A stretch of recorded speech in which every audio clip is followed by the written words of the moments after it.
desse setor chamado estoque. E à medida que o comercial for efetivando as vendas, o setor de faturamento vai emitindo nota fiscal e despachando o produto para a sua livraria, para a sua missão. E esse livro já está bem pertinho de chegar nas suas mãos.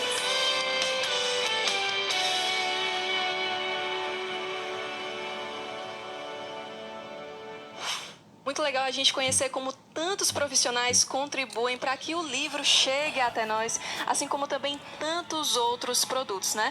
E coisa boa também, Diego, é saber que muitas pessoas que viveram a santidade, santos, beatos, eles eram profissionais no meio secular, desempenhavam o seu trabalho com muita virtude, e a gente vai poder conhecer alguns agora aqui no nosso programa. Por exemplo, Santa Giana. Santa Giana levava uma vida normal, era médica, italiana, esposa, mãe de 4 filhos, e em seus papéis e funções habituais era exatamente onde ela vivia uma vida virtuosa, uma vida santa, no meio de casa, uma vida comum, e com os pacientes ela tinha uma maneira especial de atendê-los, ouvindo suas dores, suas necessidades. E após a morte dela, foi descoberto que eles não saíam do consultório sem que seus problemas tivessem sido resolvidos. Giana procurava emprego aos que não tinham ou doava remédio aos necessitados. Muito legal, né?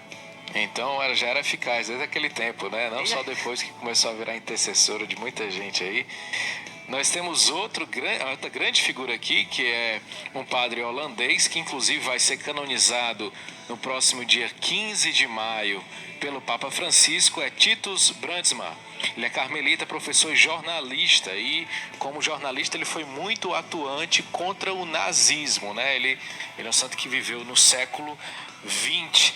Em meados dos anos 30, o Brandsma usou uma rede de jornais católicos para defender a liberdade de informação e a dignidade de cada pessoa, bem como condenar a ideologia nazista. Padre Tito, como era chamado, morreu em 26 de julho de 42 aos 61 anos em um campo de concentração na Alemanha. A gente quer falar agora de São Thomas More, ele que foi filósofo, diplomata, escritor e advogado. É geralmente considerado como um dos grandes humanistas do Renascimento.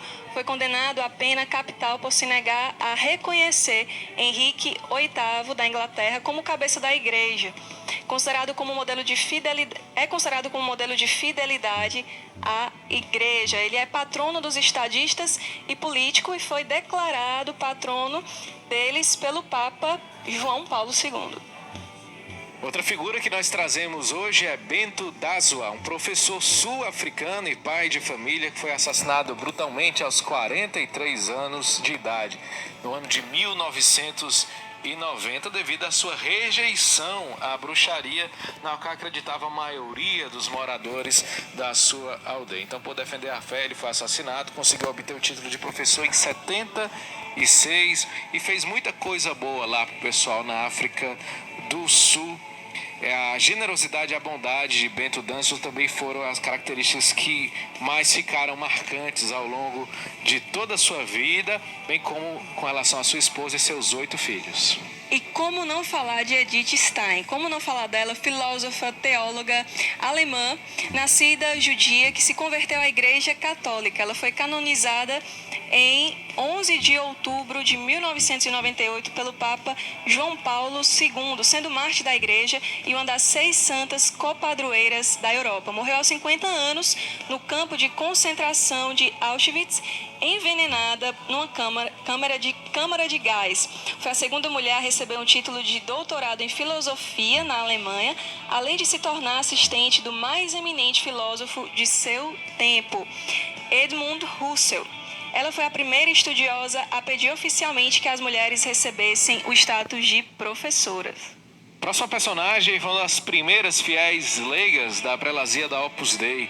Guadalupe Ortiz foi beatificada no ano de 2019 e foi doutora em ciências químicas, professora universitária e pesquisadora de química aplicada. Destacava-se a sua preocupação pelos pobres e idosos, entre outras iniciativas que criou com uma amiga médica de profissão um dispensário ambulante, iam de casa em casa nos bairros mais necessitados, atendendo as pessoas e oferecendo medicamentos gratuitamente. Então, 6 personagens aí que fizeram do trabalho um meio de santificação para suas vidas e também se tornaram grandes exemplos. Para você recorrer, para você também pedir a intercessão deles no seu local de trabalho, no seu ambiente de trabalho.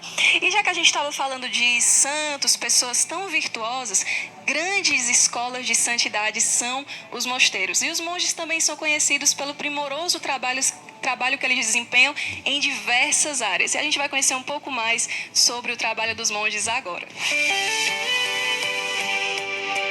Dedicada à oração da liturgia das horas, meditação, silêncio e disciplina, a vida nos mosteiros não exclui as tarefas do cotidiano, como o trabalho na lavoura, na cozinha ou na limpeza das dependências do mosteiro. No Ocidente, o grande responsável pela formulação das normas para a vida no mosteiro foi São Bento de Núrcia. Foi São Bento que estabeleceu um conjunto de normas que ficou conhecido como Regras de São Bento. Nelas, o santo expõe item por item como deveria ser o comportamento dos monges, o modo certo e as horas certas de rezar e como proceder